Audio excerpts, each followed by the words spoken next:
ओम गुरुवे नमः। आज हम इस वीडियो में आदित्य विवस्वान के बारे में जानेंगे। विवस्वान ये सूर्य नारायण हैं। इनमें बहुत ताप तथा तेज है। ये 8वें मनु, वैवस्वत मनु, श्राद्ध देव मनु, रेवंत, मृत्यु के देवता, धर्मराज, कर्मफल दाता, शनिदेव, शिकार की देवी भद्रा, नदियों में यमुना और वेदों में अश्विनी कुमारों के पिता हैं और ऋषि कश्यप तथा अदिति के पुत्र हैं। महाभारत में सम्राट कर्ण तथा रामायण में वानर राज सुग्रीव इन्हीं के पुत्र माने जाते हैं। सूर्य के कई पर्यायवाची शब्द हैं, लेकिन पुराणों में इनमें से 2 को प्रमुखता दी गई है। पहला है मार्तंड और दूसरा है विवस्वान। प्रजापति कश्यप की पत्नी अदिति से 12 देवों का जन्म हुआ। चूंकि ये 12 अदिति के पुत्र थे, इसलिए इन्हें आदित्य कहा गया। 12 आदित्य 12 आदित्य हैं। विष्णु, शक्र, आर्यमन, धाता, त्वस्था, पूषा, विवस्वान, सविता, मित्र, वरुण, अंशु और भग। ये 12 आदित्य मनु चाक्षुष के पिछले मनवंतर मनु के युग में 12 देव थे, जिन्हें तुषित कहा जाता था। जब चाक्षुष मनवंतर समाप्त हुआ और वैवस्वत मनवंतर शुरू होने वाला था, तो 12 तुषित एकत्र हुए और परामर्श के बाद उन्होंने अदिति के पुत्रों के रूप में जन्म लिया। इस जन्म में वे 12 आदित्य नाम से जाने गए। मार्तंड नाम, चूंकि अदिति गर्भवती थी, इसलिए चंद्रमा भिक्षा मांगने के लिए आश्रम गए। गर्भावस्था की कठिनाइयों के कारण अदिति तुरंत उठकर आगंतुक का अभिवादन करने की स्थिति में नहीं थी। चंद्रमा ने सोचा कि यह अनादर के कारण हुआ है, इसलिए उन्होंने उसे श्राप दे दिया, तेरे गर्भ में जो बच्चा है वह मर जाए। यह सुनकर अदिति दुखी हो गई। कश्यप ने उसे लगातार रोते हुए देखा और कारण पूछा। अदिति ने उन्हें सारी बात बताई। कश्यप ने उसे आशीर्वाद दिया और कहा कि शिशु नहीं मरेगा। इस प्रकार गर्भ में मृत पड़ा बच्चा फिर से जीवित हो गया। जब विवस्वान का अंडा भ्रूण चंद्रमा के श्राप से मर गया, तो उसे मार्तंड कहा जाने लगा। मार्तंड का मतलब वह जिसका अंड है जो मृत हो गया है। जब बच्चा पैदा हुआ तो उसका नाम विवस्वान रखा गया। विवस्वान ने विश्वकर्मा की पुत्री संज्ञा से विवाह किया। संज्ञा से विवस्वान की पहली संतान वैवस्वत मनु थे। इन्हीं वैवस्वत मनु से सूर्यवंश की शुरुआत हुई। संज्ञा ने फिर 2 बच्चों यम और यमी को जन्म दिया। तब सूर्य के प्रचंड तेज को सहन न कर पाने के कारण संज्ञा ने अपनी दासी छाया, जिसे स्वर्णा भी कहते थे, को अपना स्थान देकर अपने पिता के घर चली गई।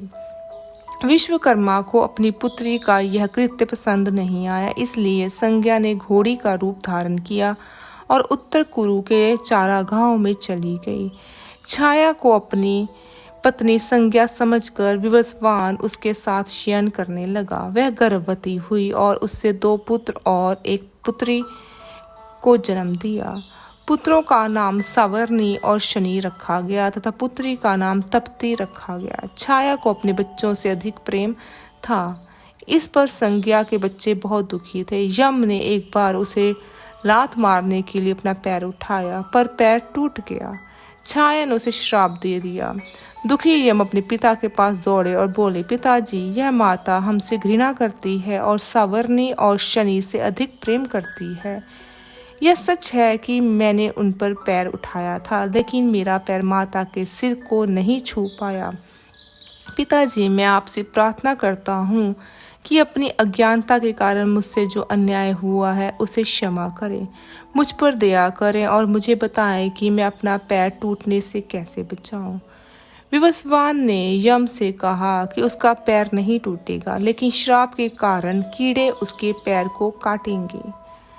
विवस्वान समझ गया कि छाया असली मां नहीं है। वह विश्वकर्मा के पास गया। विश्वकर्मा ने विवस्वान को अपनी कर्तन मशीन पर बिठाया और कर्तन करके उसकी चमक कम कर दी। कर्तन करने से विवस्वान अधिक सुंदर हो गया। उसने अपनी पत्नी संज्ञा को ढूंढा और उसके पास गया, लेकिन उसे कोई और समझकर वह उससे दूर चली गई। इस बीच संज्ञा की नासिका से 2 पुत्र उत्पन्न हुए। एक और कथा है कि ये दोनों व्यक्ति अश्विनी देव थे। विवस्वान और संज्ञा घर आए। अपने किए गए अन्याय के प्रतिशोध में यम ने अपनी प्रजा पर न्यायपूर्वक शासन किया और धर्मराज कहलाए। इस सहस्त्राब्दी में सूर्य देवता को विवस्वान सूर्य के राजा के रूप में जाना जाता है, जो सौर मंडल के भीतर सभी ग्रहों की उत्पत्ति है। ब्रह्म संहिता में कहा गया है, मुझे पूजा करने दो। भगवान ब्रह्मा ने कहा। भगवान के सर्वोच्च व्यक्तित्व गोविंदा कृष्ण, जो मूल व्यक्ति हैं और जिनके आदेश के तहत सूर्य, जो सभी ग्रहों का राजा है, अपार शक्ति और गर्मी धारण कर रहा है। सूर्य भगवान की आंख का प्रतिनिधित्व करता है और उनके आदेश का पालन करते हुए अपनी कक्षा को पार करता है। सूर्य ग्रहों का राजा है और सूर्य देवता वर्तमान में विवस्वान नाम सूर्य ग्रह पर शासन करते हैं, जो गर्मी और प्रकाश की आपूर्ति करके अन्य सभी ग्रहों को नियंत्रित कर रहे हैं। वह कृष्ण के आदेश के तहत घूम रहा है और भगवान कृष्ण ने मूल रूप से भागवत गीता के विज्ञान को समझने के लिए विवस्वान को अपना पहला शिष्य बनाया था। इसलिए गीता तुच्छ सांसारिक विद्वानों के लिए एक कल्पित ग्रंथ नहीं है, बल्कि अनादिकाल से चली आ रही ज्ञान की एक मानक पुस्तक है। तैत्तिरीय संहिता में उल्लेख किया गया है कि पृथ्वी के लोग इस विवस्वान की संतान हैं। इन्हें अग्निदेव भी कहा गया है। इसमें जो तेज व ऊष्मा व्याप्त है वह सूर्य से है। कृषि और फलों का पाचन, प्राणियों द्वारा खाए गए भोजन का पाचन इसी अग्नि द्वारा होता है। सूर्य को दिन के लिए पूजनीय माना जाता है, जबकि अग्नि को रात के दौरान अपनी भूमिका के लिए। यह विचार विकसित होता है कि कपिला वात्स्यायन कहते हैं, जहां सूर्य को अग्नि को पहला सिद्धांत और ब्रह्मांड का बीज बताया गया है। सूर्य की प्रतिमा का विधान। सूर्य की प्रतिमा को अक्सर घोड़ों से जुते हुए रथ पर सवार दिखाया जाता है, जिनकी संख्या अक्सर 7 होती है, जो दृश्य प्रकाश के 7 रंगों और सप्ताह के 7 दिनों का प्रतिनिधित्व करते हैं। मध्यकाल में सूर्य की पूजा दिन में ब्रह्मा, दोपहर में शिव और शाम को विष्णु के साथ मिलकर की जाती थी। कुछ प्राचीन ग्रंथों और कलाओं में सूर्य को इंद्र, गणेश और अन्य के साथ समन्वित रूप से प्रस्तुत किया गया है। सूर्य एक देवता के रूप में बौद्ध और जैन धर्म की कला और साहित्य में भी पाए जाते हैं। महाभारत और रामायण में सूर्य को राम और कर्ण के आध्यात्मिक पिता के रूप में दर्शाया गया है। महाभारत और रामायण के पात्रों द्वारा शिव के साथ साथ सूर्य की भी पूजा की जाती थी। सूर्य के परिक्रमण के कारण ही दिन व पृथ्वी पर दिन और रात होते हैं। जब यहाँ रात होती है तो दूसरी ओर दिन होता है। सूर्य वास्तव में उगता या डूबता नहीं। विवस्वान या सूर्यदेव की जन्म कथा एक और रूप में। पुरानी कथा के अनुसार पहले यह संपूर्ण जगत प्रकाश रहित था। उस समय कमल योनि ब्रह्मा जी प्रकट हुए। उनके मुख से प्रथम शब्द ओम निकला, जो सूर्य का तेज रूपी सूक्ष्म रूप था। तत्पश्चात ब्रह्मा के 4 मुखों से 4 वेद प्रकट हुए, जो ओम के तेज में एकाकार हो गए। यह वैदिक तेज ही आदित्य है, जो विश्व का अविनाशी कारण है। ये वेद स्वरूप सूर्य ही सृष्टि की उत्पत्ति, पालन व संहार का कारण है। ब्रह्मा जी की प्रार्थना पर सूर्य ने अपने महातेज को समेटकर स्वल्प तेज को ही धारण किया। सृष्टि रचना के समय ब्रह्मा जी के पुत्र मरीचि हुए, जिनके पुत्र ऋषि कश्यप का विवाह अदिति से हुआ। अदिति ने घोर तप द्वारा भगवान सूर्य को प्रसन्न किया, जिन्होंने उसकी इच्छा पूर्ति के लिए सुषुम्ना नाम की किरण से उनके गर्भ में प्रवेश किया। गर्भावस्था में भी अदिति चंद्र नारायण जैसे कठिन व्रतों का पालन करती थी। ऋषिराज कश्यप ने क्रोधित होकर अदिति से कहा, तुम इस तरह उपवास रखकर गर्भावस्था शिशु को क्यों मारना चाहती हो? यह सुनकर देवी अदिति ने गर्भ के बालक को उदर से बाहर कर दिया, जो अपने अत्यंत दिव्य तेज से प्रज्वलित हो रहा था। भगवान सूर्य शिशु रूप से उस गर्भ से प्रकट हुए। अदिति को मारीचम अंडम कहा जाने लगा। यही वजह है कि यह बालक मार्तंड नाम से प्रसिद्ध हुए। ब्रह्म पुराण में अदिति के गर्भ से जन्मे सूर्य के अंश को विवस्वान कहा गया है। गंधर्व स्वर्ग में रहते हैं तथा अप्सराओं के पति हैं। यह निम्न वर्ग के देवता हैं। यही सोम के रक्षक भी हैं तथा देवताओं की सभा के गायक हैं। हिंदू धर्म शास्त्र में यह देवताओं तथा मनुष्यों के बीच दूत संदेश वाहक होते हैं। भारतीय परंपरा में आपसी तथा पारिवारिक सहमति के बिना गंधर्व विवाह अनुबंधित होता है। नरनयी का उल्लेख महाभारत में भी देखने को मिलता है। पांडवों के वनवास के समय देवराज इंद्र के कहने पर दुर्योधन एवं कौरवों को गंधर्वों द्वारा बंदी बना दिया गया था। बाद में पांडवों तथा गंधर्वों को पराजित कर कौरवों को बंधन मुक्त किया गया था। गंधर्व की उत्पत्ति सदाशिव गंधर्व से हुई है। संसार में सबसे पहले नाचने गाने बजाने परमेश्वर केवल सदाशिव गंधर्व ही हैं, जिन्होंने सबसे पहले डमरू बजाया, सबसे पहले तांडव गीत गाया, सबसे पहले तांडव नाचा।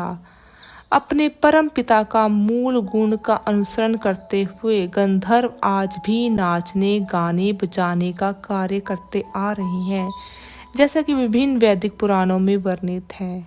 इनकी उत्पत्ति के बारे में और भी कई मत हैं। कुछ कहते हैं कि इनकी उत्पत्ति प्रजापति से हुई, कुछ कहते हैं ब्रह्मा से, कश्यप से, कुछ कहते हैं इनकी उत्पत्ति मुनियों से हुई और कुछ कहते हैं इनकी उत्पत्ति सागर मंथन से हुई। बौद्ध संस्कृति में ये गंधर्व कुछ सबसे निचले वर्ग के देवताओं में से एक हैं। ये देवता चीनी देव कतुर महरादी का कैकय्यका में वर्गीकृत हैं तथा इनका संबंध राजा धृतराष्ट्र से भी है। एक गंधर्व की तुलना में किसी बेहतर जन्म में पैदा होना एक बौद्ध साधु के लिए शर्मनाक माना जाता है। गंधर्व हवा के माध्यम से उड़ सकता है, संगीत के रूप में अपने कौशल के लिए जाना जाता है। वह पेड़ों और फूलों से जुड़े हुए हैं तथा छाल और रस में भी वास करते हैं। वे एक अकेले तपस्वी को परेशान करते हैं। गंधर्व और यक्ष दोनों ही कभी कभी एक समान अर्थ के लिए उपयोग किए जाते हैं, परंतु यक्ष एक देवताओं की किस्म के रूप में ज्यादा सामान्य शब्द है। उग्रसेन गंधर्व को विवस्वान आदित्य के साथ जोड़ा जाता है। आगे चलते हैं राक्षस के ऊपर या राक्षस से संबंधित बात करते हैं। राक्षस, दैत्य और दानव में अंतर है। तीनों को हम एक ही मान लेते हैं। देवताओं को सुर कहा जाता है, उसके दुश्मन असुर कहलाते हैं। देवता और दानव के साथ राक्षस भी असुर की गिनती में आते हैं, लेकिन वो कश्यप ऋषि की संतान नहीं थे। ब्रह्मांड के सृजनकर्ता ब्रह्मा ने समुद्र के जल और उनके प्राणियों की रक्षा के लिए विभिन्न शक्ति वाले प्राणियों की रचना की थी। विधाता ब्रह्मा ने उनसे पूछा, क्या तुम जल की रक्षा करोगे? उनमें से जिन्होंने रक्षामह जवाब दिया वो रक्ष या राक्षस कहलाए। वहीं बाकी ने यक्षामह जवाब दिया, उन्होंने पूजा करने की जिम्मेवारी संभाली, वो यक्ष कहलाए। जल का संरक्षण करने वाले ये जीव पवित्र माने जाते थे। ब्रह्मा ने राक्षस का नेतृत्व करने हेति और प्रहेति का सृजन किया। प्रहेति राक्षस धर्मात्मा निकला और तपस्या करने लगा। हेति राक्षस राक्षसों का राजा बन गया। वही ब्रह्मा के मानस पुत्र मरीचि के पुत्र थे कश्यप। कश्यप ने ब्रह्मा के दूसरे मानस पुत्र राजा दक्ष की पुत्रियों से विवाह किया। अदिति से आदित्य हुए, दिति से दैत्य और दानव से दनु से दानव। आदित्यों ने सचिपति इंद्र के नेतृत्व में देव स्थान प्राप्त किया। तभी से उसके सौतेले भाई और उनके वंशज देवताओं के दुश्मन हो गए। हेति के बाद उसका पुत्र विद्युत्केश राक्षसों के राजा बना। विद्युत्केश की पत्नी सालकंटकटा व्यभिचारिणी थी। उससे जब सुकेश पुत्र हुआ तो उसे त्याग दिया। माता पार्वती ने उस छोटे असहाय बच्चे पर दया आ गई। उन्होंने राक्षस जाति को श्राप दिया कि राक्षस के बच्चे अब तेजी से बढ़ जल्द ही विकराल रूप धारण करने वाले होंगे। तब से राक्षस विकराल और कम आकर्षक हो गए। सुकेश शिव का भक्त था। उसे भगवान शिव ने निर्भीक होने का वरदान दिया। सुकेश के 3 पुत्र हुए, माल्यवान, सुमाली और माली। तीनों ने ब्रह्मा की कठिन तपस्या की और वरदान प्राप्त किए। तीनों ने देवताओं के अभियंता विश्वकर्मा से लंका का निर्माण करवाया। इस तरह राक्षसों की महान राजधानी स्थापित हुई। राक्षस विश्व विजय के लिए निकल पड़े। यक्षों और देवताओं पर हमला और अत्याचार करना शुरू कर दिया। देवता अर्थात असुरों के विरुद्ध होने पर राक्षसों को भी असुर में गिना जाने लगा। देवता अंत में भगवान विष्णु के शरण में गए। वे राक्षसों और देवताओं में भयंकर युद्ध हुआ। भगवान विष्णु के हाथों माल्यवान और माली मारे गए। लंका की सत्ता यक्षों के राजा कुबेर के हाथ आ गई। यक्षों के राजा कुबेर विश्रवा ऋषि का पुत्र थे। उनकी पूजा होती है। विश्रवा ब्रह्मा के मानस पुत्र पुलत्स्य ऋषि के पुत्र थे। पराजित सुमाली ने अपनी पुत्री केकसी का विवाह विश्रवा ऋषि से करवाया, जिससे रावण का जन्म हुआ। रावण कुबेर का सुतेला भाई था। रावण ब्रह्मा का परपोता था, शिव का अनन्य भक्त था और विष्णु स्वरूप परशुराम से संरक्षित था। रावण ने ब्रह्मा जी की कठिन तपस्या कर अमरता का वरदान प्राप्त किया। एक महान योद्धा और मायावी शक्तियों के स्वामी होने के साथ ही रावण महाज्ञानी, कवि और संगीत प्रेमी भी था। शिव जी की प्रसिद्ध स्तुति शिव तांडव स्तोत्र रावण की ही रचना है। रावण के नेतृत्व में राक्षस जाति पुनः एकत्रित हुई और लंका पर हमला कर डाला। कुबेर भाग निकले, लेकिन रावण को सोने की लंका और उसका पुष्पक विमान मिल गया। कुबेर को पता था कि वह रावण से सिर्फ एक ही जगह सुरक्षित है। वो स्थान था भगवान शिव का निवास कैलाश पर्वत। कुबेर यक्षों के साथ लंका से दूर, काफी दूर वहीं डेरा डाल दिया। सुमाली राक्षसों का राजा बना। उसकी मृत्यु के बाद उसका नाती रावण राक्षसों का राजा बना। रावण अपने मामा लोगों के सानिध्य में लंका का या उस पर शासन करने लगा। आगे की कथा आप सब जानते ही हैं। व्याघ्र राक्षस के रूप में विवस्वान आदित्य के साथ जुड़े हुए हैं। वेद पुराण आदि के प्रामाणिक पात्र महर्षि भृगु का जन्म लाखों वर्ष पूर्व ब्रह्मलोक सुषा नगर में हुआ था। यह सनातनी धर्म ग्रंथों में वर्णित ब्रह्म के पुत्र थे। ये अपने माता पिता से सहोदर 2 भाई थे। इनके बड़े भाई का नाम अंगिरा ऋषि था, जिनके पुत्र बृहस्पति जी हुए, जो देवगणों के पुरोहित देवगुरु के रूप में जाने जाते हैं। महर्षि भृगु द्वारा रचित ज्योतिष ग्रंथ भृगु संहिता के लोकार्पण एवं गंगा सरयू नदियों के संगम के अवसर पर जीवन दायिनी गंगा नदी के संरक्षण और याज्ञिक परंपरा से महर्षि भृगु ने अपने शिष्य दरदर के सम्मान में ददरी मेला प्रारंभ किया। केवट भृगु की 2 पत्नियों का उल्लेख आर्षा ग्रंथों में मिलता है। इनकी पहली पत्नी दैत्य के अधिपति हिरण्यकश्यप की पुत्री दिव्या थी, जिनसे आपके 2 पितरों क्रमशः काव्य शुक्र और त्वस्था विश्वकर्मा का जन्म हुआ। सुषा नगर ब्रह्मलोक में पैदा हुए महर्षि भृगु के दोनों पुत्र विलक्षण प्रतिभा के धनी थे। बड़े पुत्र काव्य, शुक्र, खगोल, ज्योतिष, यज्ञ, कर्मकांडों के निष्णात विद्वान हुए। मातृकुल में आपको आचार्य की उपाधि मिली। ये जगत में शुक्राचार्य के नाम से विख्यात हुए। दूसरे पुत्र त्वष्टा, विश्वकर्मा, वास्तु के निपुण शिल्पकार हुए। मातृकुल दैत्य वंश में आपको मय के नाम से जाना गया। अपनी पारंगत शिल्प दक्षता से ये भी जगत विख्यात हुए। महर्षि भृगु की दूसरी पत्नी दानवों के अधिपति पुलोम ऋषि की पुत्री पोलमी थी। उनसे भी 2 पुत्र च्यवन और ऋचीक पैदा हुए। बड़े पुत्र च्यवन का विवाह मुनिवर ने गुजरात भंडोच के राजा श्रयाति की पुत्री सुकन्या से किया। भार्गव च्यवन और सुकन्या के विवाह के साथ ही भार्गवों का हिमालय के दक्षिण पदार्पण हुआ। च्यवन ऋषि खंबात की खाड़ी के राजा बने और इस क्षेत्र को कच्छ भृगु क्षेत्र के नाम से जाना जाने लगा। आज भी बटोच में नर्मदा के तट पर भृगु मंदिर बना है। महर्षि भृगु ने अपने पुत्र ऋचिक का विवाह कन्या कुब्जपति कौशिक राजा गाधी की पुत्री सत्यवती के साथ 1000 श्याम कर्ण घोड़े उपहार देकर किया।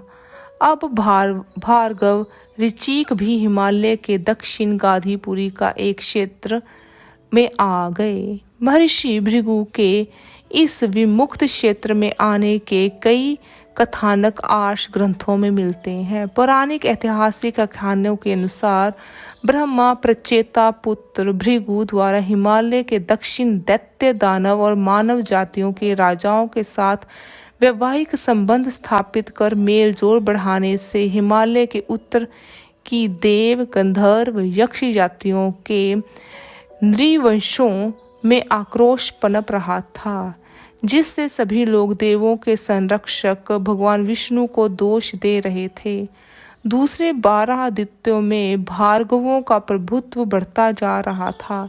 इसी बीच महर्षि भृगु के ससुर दैत्यराज हिरण्यकश्यप ने हिमालय के उत्तर के राज्यों पर चढ़ाई कर दी, जिससे महर्षि भृगु के परिवार में विवाद होने लगा। महर्षि भृगु यह कहकर कि राज्य सीमा का विस्तार करना राजा का धर्म है, अपने ससुर का पक्ष ले रहे थे।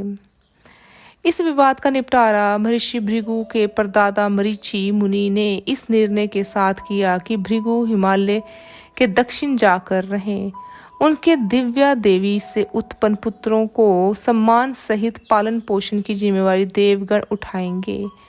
इस प्रकार महर्षि भृगु सुषा नगर से अपनी दूसरी पत्नी पोलमी के साथ लेकर अपने छोटे पुत्र ऋचीक के साथ गाधीपुरी आ गए। महर्षि भृगु के इस क्षेत्र में आने दूसरा आख्यान कुछ धार्मिक ग्रंथों पुराणों में मिलता है। देवी भागवत के चतुर्थ स्कंध, विष्णु पुराण, अग्नि पुराण, श्री मद्भागवत के में खंडों में बिखरे वर्णों में अनुसार महर्षि भृगु प्रचेता ब्रह्मा के पुत्र हैं। इनका विवाह दक्ष प्रजापति की पुत्री ख्याति से हुआ था, जिनसे इनके 2 पुत्र काव्य, शुक्र और त्वष्टा तथा एक पुत्री श्री लक्ष्मी का जन्म हुआ। इनकी पुत्री श्री का विवाह श्री हरि विष्णु से हुआ। दैत्यों के साथ हो रहे देवासुर संग्राम में महर्षि भृगु की पत्नी ख्याति, जो योग शक्ति संपन्न तेजस्वी महिला थी, दैत्यों की सेना के मृतक सैनिकों को वे अपने योग बल से जीवित कर देती थी, जिससे नाराज होकर श्री हरि विष्णु ने शुक्राचार्य की माता भृगु की पत्नी ख्याति का सिर अपने सुदर्शन चक्र से काट दिया। अपनी पत्नी की हत्या होने की जानकारी होने पर महर्षि भृगु भगवान विष्णु को श्राप देते हैं कि तुम्हें स्त्री के पेट से बार बार जन्म लेना पड़ेगा। उसके बाद महर्षि अपनी पत्नी ख्याति को अपने योग बल से जीवित कर गंगा तट पर आ गए तमसा नदी की सृष्टि करते हैं। पद्म पुराण के उपसंहार खंड की कथा के अनुसार मंदारचल पर्वत हो रहे यज्ञ में ऋषि मुनियों में इस बात का विवाद छिड़ गया कि त्रिदेवों ब्रह्मा विष्णु शंकर में श्रेष्ठ देव कौन है। देवों की परीक्षा के लिए ऋषि मुनियों ने महर्षि भृगु की परीक्षक नियुक्त किया। त्रिदेवों की परीक्षा लेने के क्रम में महर्षि भृगु सबसे पहले भगवान शंकर की कैलाश पहुंचे। उस समय भगवान शंकर अपनी पत्नी सती के साथ विहार कर रहे थे। नंदी आदि रुद्रगणों ने महर्षि को प्रवेश द्वार पर ही रोक दिया। इनके द्वारा भगवान शंकर से मिलने की हट करने पर रुद्रगणों ने महर्षि को अपमानित भी कर दिया। कुपित महर्षि भृगु ने भगवान शंकर को तमोगुणी घोषित करते हुए लिंग रूप में पूजित होने का श्राप दिया। यहाँ से महर्षि भृगु ब्रह्मा जी के पास पहुंचे। ब्रह्मा जी अपने दरबार में विराजमान थे। सभी देवगण उनके समक्ष बैठे हुए थे। भृगु जी को ब्रह्मा जी ने बैठने तक को नहीं कहा। तब महर्षि भृगु ने ब्रह्मा को रजोगुणी घोषित करते हुए अपूज्य, जिसकी पूजा ही नहीं होगी, होने का श्राप दिया। कैलाश और ब्रह्मलोक में मिले अपमान तिरस्कार से शुभित महर्षि विष्णु लोक चल दिए। भगवान श्री हरि विष्णु क्षीर सागर में सर्पाकार सुंदर नौका शेषनाग पर अपनी पत्नी लक्ष्मी श्री के साथ विहार कर रहे थे। उस समय श्री विष्णु भी शयन कर रहे थे। महर्षि भृगु जी को लगा कि उसे आता देख विष्णु सोने का नाटक कर रहे हैं। उन्होंने अपने दाहिने पैर का घात श्री विष्णु जी की छाती पर कर दिया। महर्षि ने इस अशिष्ट आचरण पर विष्णु प्रिया लक्ष्मी, जो श्री हरि के चरण दबा रही थी, कुपित हो उठी। लेकिन श्री विष्णु जी ने महर्षि का पैर पकड़ लिया और कहा, भगवान, मेरे कठोर वक्ष से आपकी कोमल चरण में चोट तो नहीं लगी। महर्षि भृगु लज्जित हुए और प्रसन्न भी। उन्होंने श्री हरि विष्णु को त्रिदेवों में श्रेष्ठ सतोगुणी घोषित कर दिया। त्रिदेवों की इस परीक्षा में जाकर एक बहुत बड़ी सीख छिपी है। वहीं वह बहुत बड़ी कूटनीति भी छिपी है। इस घटना से एक लोक उक्ति बनी, क्षमा बड़न को चाहिए छोटन को उत्पात, का हरि को घटियो गए ज्यों भृगु मार लात।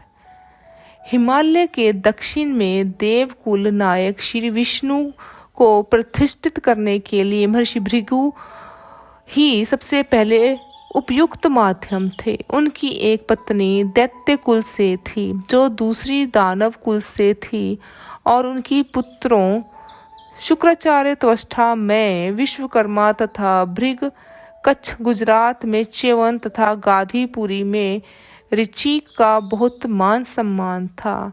इस त्रिदेव परीक्षा के बाद हिमालय के दक्षिण में श्री हरि विष्णु की प्रतिष्ठा स्थापित होने लगी। विशेष रूप से राजाओं के अभिषेक में श्री विष्णु का नाम लेना हिमालय पारस्य देवों की कृपा प्राप्ति और मान्यता मिलना माना जाने लगा। पुराणों में वर्णित आख्यान के अनुसार त्रिदेवों की परीक्षा में विष्णु वक्ष पर पद प्रहार करने वाले महर्षि भृगु को दंडाचार्य मरीच ऋषि ने पश्चाताप का निर्देश दिया, जिसके लिए भृगु जी को एक सूखे बांस की छड़ी में कोपले फूट पड़े और आपके कमर से मृग छाल पृथ्वी पर गिर पड़े। वही धरा सबसे पवित्र होगी। वहीं पर विष्णु सहस्त्र नाम का पाठ करेंगे, तब आपके इस पाप का मोचन होगा। मंदराचल से चलते हुए जब महर्षि भृगु विमुक्त क्षेत्र के गंगा तट पर पहुंचे तो उनकी मृग छाल गिर पड़ी और छड़ी में कोपले फूट पड़ी, जहां उन्होंने तपस्या करना प्रारंभ किया। कालांतर में यह भूभाग महर्षि के नाम से भृगु क्षेत्र कहा जाने लगा और वर्तमान में बागी बलिया, जो कि स्वतंत्रता संग्राम में प्रथम आजाद जिला है, नाम से जाना जाता है। महर्षि भृगु जीवन से जुड़े ऐतिहासिक, पौराणिक और धार्मिक सभी पक्षों पर प्रकाश डालने के पीछे मेरा सीधा मनवंत है कि पाठक स्वविवेक का प्रयोग कर सकें। हमारे धार्मिक ग्रंथों में हमारे मनीषियों के वर्णन तो प्रचुर हैं, परंतु उसी प्रचुरता से उनमें कल्पित घटनाओं को भी जोड़ा गया है। उनके जीवन को महिमा मंडित करने के लिए हमारे पटु विद्वान उनकी ऐतिहासिकता से खिलवाड़ किया है, जिसके कारण वैश्विक स्तर पर अनेक बार अपमानजनक स्थिति उत्पन्न हो जाती है। महर्षि भृगु ने इस भूभाग पर वर्तमान बलिया जिला आने के बाद यहाँ के जंगलों को साफ कराया। यहाँ मात्र पशुओं के आखेट पर जीवन यापन कर रहे जन सामान्य को खेती करना सिखाया। यहाँ गुरुकुल की स्थापना करके लोगों को पढ़ना लिखना सिखाया। उस कालखंड में इस भूभाग को नरभक्षी मानवों का निवास माना जाता था। उन्हें सभ्य सुसंस्कृत मानव बनाने का कार्य महर्षि द्वारा किया गया। महर्षि ने भृगु संहिता ग्रंथ की रचना अपने दीर्घकालीन निवास की कर्म भूमि विमुक्त भूमि बलिया में ही किया था। इस संदर्भ दो बातों का ध्यान देने की जरूरत है। पहली बात यह है कि अपनी जन्मभूमि ब्रह्मलोक सुषमा नगर में निवास काल में उनका जीवन झंझावातों से भरा हुआ था। अपनी पत्नी दिव्या देवी की मृत्यु से व्यथित और त्रिदेवों की परीक्षा के उपरांत जन्मभूमि से निष्कासित महर्षि को उसी समय शांति से जीवन व्यतीत करने का अवसर मिला जब वह विमुक्त भूमि में आए।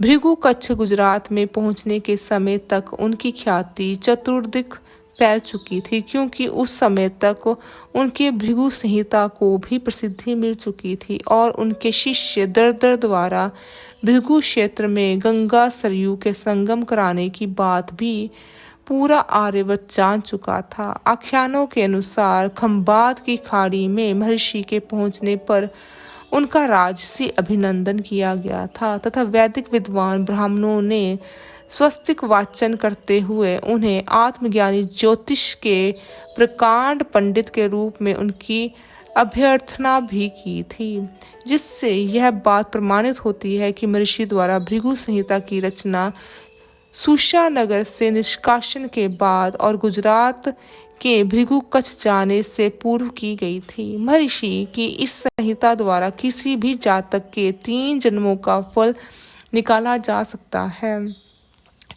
इस ब्रह्मांड को नियंत्रित करने वाले सूर्य चंद्रमा मंगल बुध बृहस्पति शुक्र शनि आदि ग्रहों और नक्षत्रों पर आधारित वैदिक गणित के इस वैज्ञानिक ग्रंथ के माध्यम से जीवन और कृषि के लिए वर्षा आदि की भी भविष्यवाणियां की जाती थी।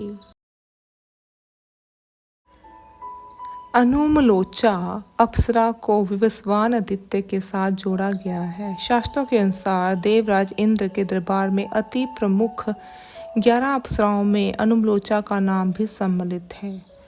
असुरन यक्ष के रूप में विवस्वान आदित्य के साथ जोड़ा गया है। यक्ष एक दैवी प्रजाति है। इनका स्वामी शिवा का भक्त कुबेर है।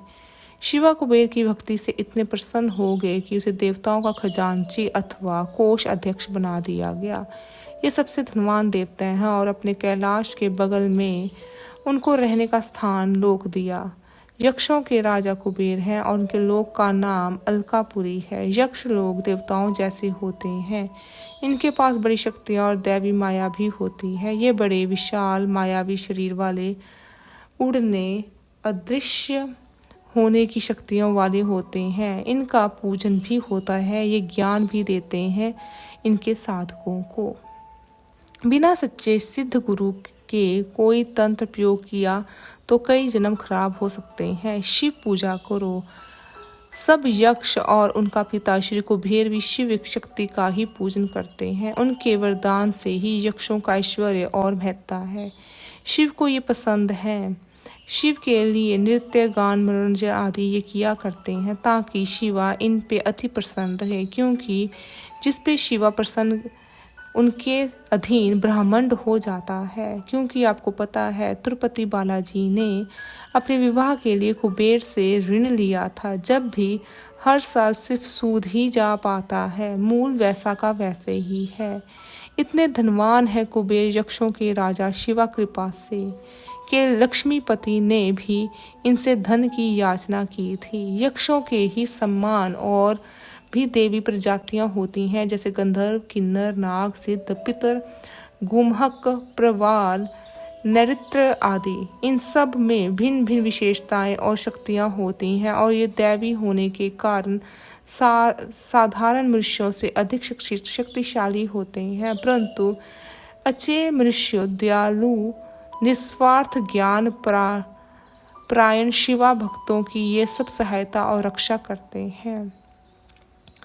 शंखपाल नाग। शंखपाल एक प्रमुख नाग है जिसे जातक कथाओं में दर्शाया गया है।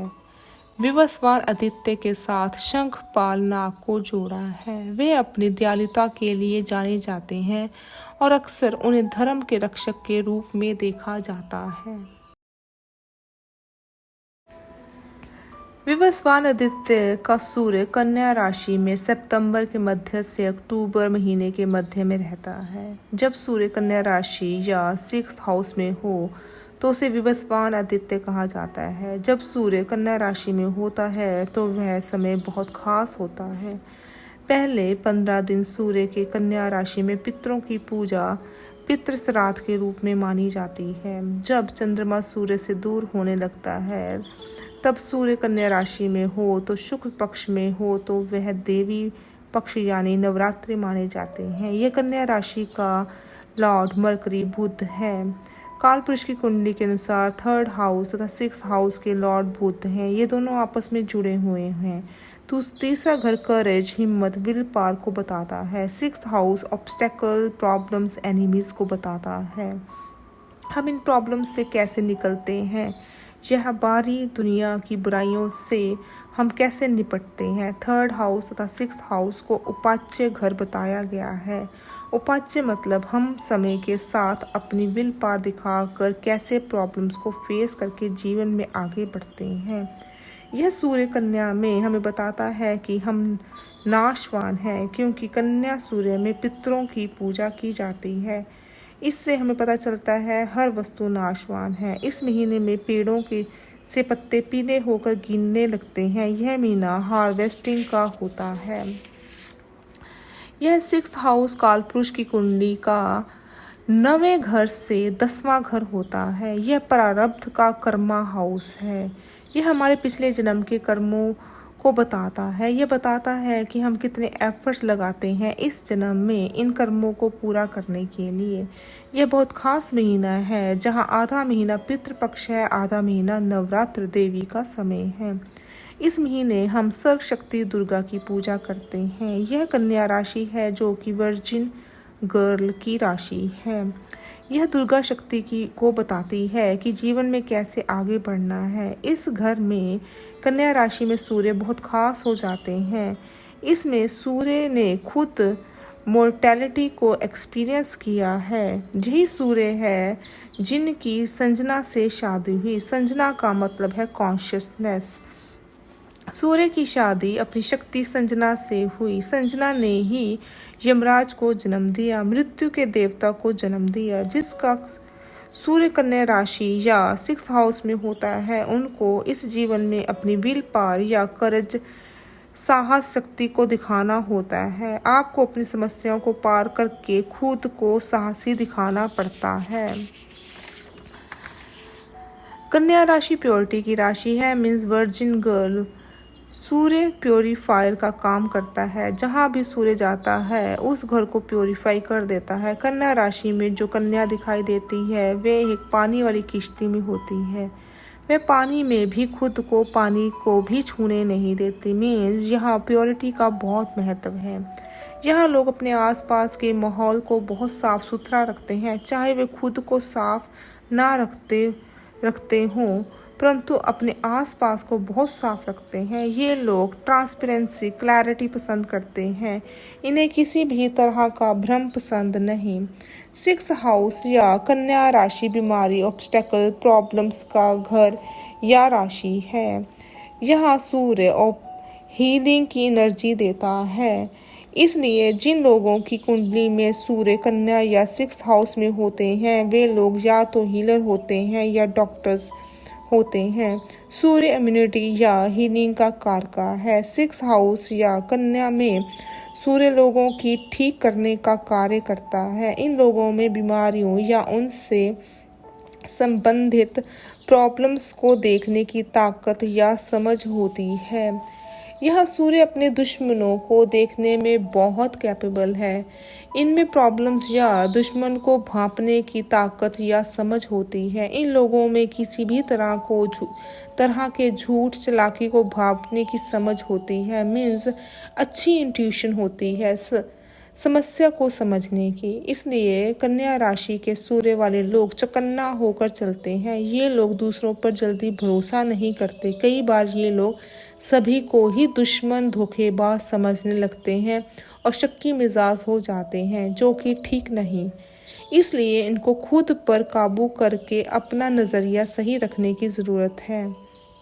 कन्या राशि में वर्जिन गर्ल है जो कि अकेली है, इसलिए कई बार वर्गो सूर्य वाले अकेले पाए जाते हैं। कई बार यह अकेलापन उनके दूसरों पर विश्वास ना करने की वजह से होता है। ये लोग दूसरों के साथ जुड़ नहीं पाते। इनको थोड़ा बच्चे जैसे भोलेपन वाले विश्वास को सीखने की ज़रूरत है रिश्तों में, ताकि वह अपने जीवन में संतोष के भाव को पा सके। इनमें किसी बड़े काम के लिए सेल्फ सेक्रीफाइस की भावना या शक्ति होती है, परंतु इन लोगों को सेल्फ सेक्रीफाइस बहुत देखभाल कर करना चाहिए। अपनी तथा दूसरों की समस्याओं में खुद को बिल्कुल ख़त्म नहीं करना चाहिए। इसलिए यह जीवन में अकेले तथा असंतुष्ट हो जाते हैं। यह लिमिटेशंस का घर है। इस 6th हाउस या कन्या सूर्य में सूर्य की शादी हुई थी। उस शादी में कई समस्याएं, प्रॉब्लम्स, मिसअंडरस्टैंडिंग तथा ह्यूमिलेशन का सामना करना पड़ा तथा उसे कई तरह की लिमिटेशंस को फेस करना पड़ा। इसलिए लोगों को अपनी लिमिटेशंस के साथ कैसे जीना है वह सीखना पड़ता है। इनमें लिमिटेशंस, प्रॉब्लम्स को एक्सेप्टेंस सीखनी पड़ती है। इनको हमें प्रॉब्लम्स के साथ लड़ने की ज़रूरत नहीं, ये भी सीखना पड़ता है।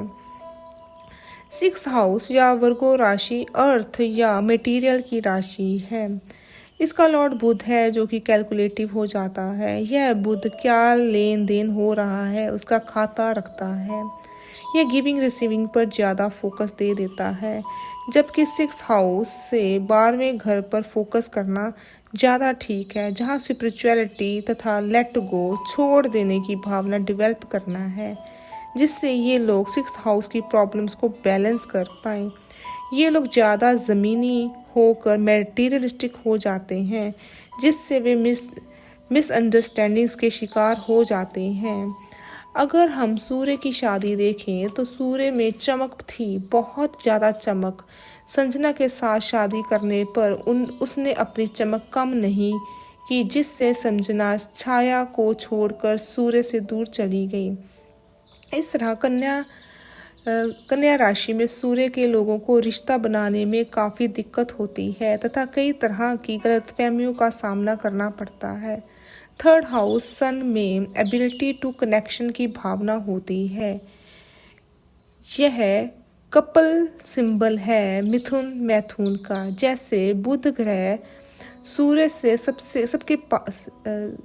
सबसे पास है। बुध ग्रह असल में हमारी कॉन्शियस का ट्रांसलेटर है, क्योंकि मरकरी ट्रांसलेटर का काम करता है।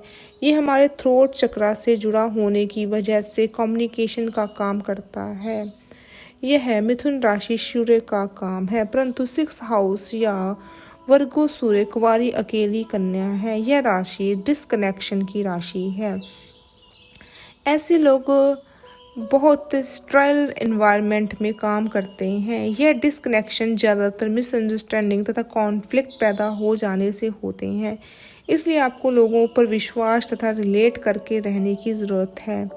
इस तरीके से मिसअंडरस्टैंडिंग्स दूर हो जाएंगी। इन लोगों में आउट ऑफ बॉक्स सोचने की पावर होती है। यह कई समस्याओं के हल बहुत ही मज़ेदार और मजाक में ढूंढ लेते हैं, मज़ेदार तरीके से भी ढूंढ लेते हैं। हमें ऐसा लगता है कि यह राशि रूल्स को पसंद करती है, परंतु कई बार यह रूल से बाहर जाकर भी सोच लेती है।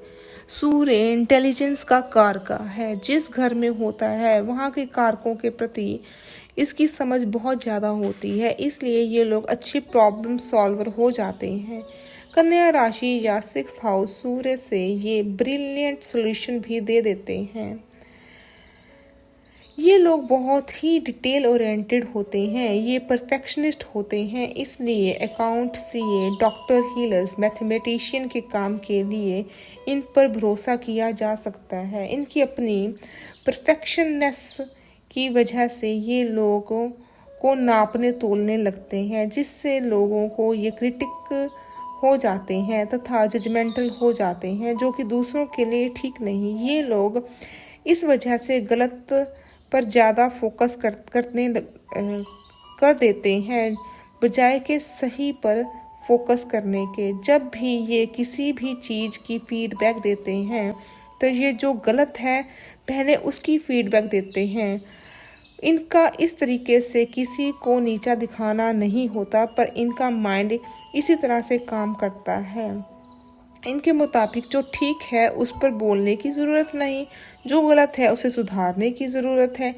इसलिए लोग गलत चीज़ों को डिस्कस करते हैं उसे ठीक करने के लिए, परंतु ऐसा बोलने के लिए इन्हें कुछ दयालुता वाले शब्द प्रयोग करने चाहिए। इसलिए इन्हें कम्युनिकेशन करते समय केवल नेगेटिव वर्ड्स को प्रयोग नहीं करना चाहिए, नहीं तो आपके थ्रोट चक्रा जो कि कम्युनिकेशन का भाग है उसे ठीक रखना मुश्किल हो जाएगा। 6th हाउस सन या कन्या राशि सूर्य वाले डिटैचमेंट, अलगाव की भावना वाले होते हैं, पर यह डिटैचमेंट बढ़कर डिस्कनेक्शन तक पहुंच सकती है, जो कि ठीक नहीं। डिटैचमेंट कुछ हद तक ठीक है, परंतु इन्हें दूसरों के प्रति दयालुता का भाव रखना चाहिए। यह 6th हाउस या वर्गो सूर्य हमारी आंतरिक शक्ति, इनर पावर को पाने या ढूंढने का घर है। तभी तो नवरात्रे वर्गो कन्या राशि में आते हैं। यह शक्ति दुर्गा अपने कितने ही भुजाओं के साथ हमें अपने जीवन की समस्याओं के साथ जूझने की शक्ति प्रदान करती है। इसलिए 6th हाउस या कन्या राशि में सूर्य को शक्ति दुर्गा को प्रेयर प्रार्थना करनी चाहिए कि उन्हें हमेशा शक्तिवान बनाए रखे, ताकि वे पॉजिटिव चीज़ों पर फोकस कर नेगेटिविटी से दूर हो सकें। ये लोग षड रिपु, काम, क्रोध, लोभ, मोह, मद भावों से जीवन में लड़कर हरा सकें तथा अपने जीवन सुखमय बना सकें। सूर्य मस्कुलाइन ग्रह है, परंतु इसमें थोड़ा फेमिनिन एनर्जी की ज़रूरत होती है। कई बार मस्कुलाइन एनर्जी ओवरपावर करने से ये लोग रूथलेस हो जाते हैं प्रॉब्लम्स को सॉल्व करने के लिए, जो कि ठीक नहीं है। इसलिए फेमिनिन देवी दुर्गा इनकी मदद करती है ताकि इन मनुष्यों में थोड़ी दया भावना पैदा हो। 6th हाउस सन या वर्गो सूर्य में सूर्य ट्रांसफॉर्मेशन का काम करता है। जैसे सूर्य में हीट ताप होता है, यह ताप पानी को भाप बनाकर बादल में बदल देता है तथा बाद में वर्षा होती है, जिससे पौधों को जीवन मिलता है।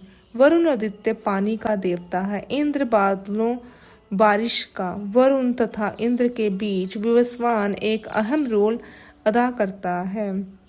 अगर खाए हुए भोजन के पचने की प्रक्रिया देखें तो पाचन का कार्य 6th हाउस वर्गो राशि में होता है। डाइजेशन हम वर्गों या 6th हाउस से देखते हैं। वहाँ खाना एनर्जी में ट्रांसफॉर्म होता है। इस तरह जठर अग्नि विवस्वान आदित्य से जुड़ी हुई है, क्योंकि हीट का कारक सूर्य है। यह घर उपाच्य घर भी है। यहाँ लोगों की इच्छाएं भी ज़्यादा होती हैं। मेन इच्छा ग्रो करने की है, इसलिए इसे ग्रोथ या उपाच्य हाउस भी कहते हैं। 6th हाउस में हम सर्विसेज या सेवा भावना को देखते हैं। यहाँ पर कन्या राशि होने की वजह से सेलिब्रेसी या ऑस्टेरिटी पाई जाती है। कन्या सूर्य होने से ऐसे जातकों में शादी होने पर भी लंबे समय तक सेलिब्रेसी किसी भी वजह से देखी जा सकती है। हम सभी हनुमान की सूर्य को फल समझकर मुंह में डालने की कथा के बारे में जानते हैं कि हनुमान जी ने उस सूर्य को मुंह में डाल लिया जिसको केवल राहु ग्रह ही ग्रस सकता था। राहु तथा शनि ग्रह वायु तत्व ग्रह है। हनुमान जी पवन पुत्र हैं तथा इन्हें मंगल ग्रह के साथ जोड़ा जाता है। अगर कन्या राशि में शनि या राहु या मंगल भी आ जाए या एफ्लिक्टेड सूर्य हो तो हनुमान चालीसा इन ग्रहों की समस्याओं से बचा सकते हैं। अंत में हम कहेंगे विवस्वान सूर्यदेव के रूप में, उग्रसेन गंधर्व के रूप में, व्याघ्र राक्षस के रूप में, असुरन यक्ष के रूप में, भृगु ऋषि के रूप में, अनुमलोका अप्सरा के रूप में और शंखपाल नाग के रूप में नभस्य के लंबे विस्तार पर शासन करता है। आपको यह वीडियो कैसा लगा कमेंट बॉक्स में कमेंट करें। वीडियो को लाइक तथा शेयर भी करें। चैनल को सब्सक्राइब करें। ओम तत्सत।